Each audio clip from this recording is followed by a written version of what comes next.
देख रहे हैं वक्त से बोल और मैं हूं आपकी होस्ट मोमिन शहबाज। नजर डालते हैं आज की अहम तरीन खबरों पर।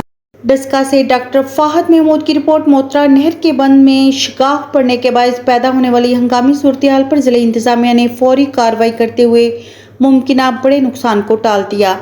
इत्तला मिलते ही असिस्टेंट कमिश्नर डस्का सादिया जाफर जाए वक़ुआ पर पहुंच कर मुताल्लिका महकमों के अमले को फौरी इक़दाम की हिदायत दी। मुश्तरका कोशिशों से नहर के बंद में पड़ने वाले शिकाफ को हंगामी बुनियादों पर बंद कर दिया गया, जिससे करीबी इलाकों को मुमकिना सैलाबी खतरे में से महफूज रखा गया। इंतजामिया का कहना है कि अगर बर वक्त कार्रवाई ना की जाती तो शिकाफ मजीद वसी हो सकता था, जिसके नतीजे में नहर का पानी मुल्क देहात में दाखिल होकर जानी और माली नुकसान का बायस बन सकता था। इलाका मुकीनों ने जिला इंतजामिया और असिस्टेंट कमिश्नर सादिया जाफर की बर वक्त मौसर और जिम्मेदाराना कार्रवाई को सराहते हुए इनकी कारकर्दगी को काबिल तारीफ करार दिया। अब तक के लिए इतना ही। मजीद खबरों और अपडेट्स के लिए देखते रहें वक्त से बोल।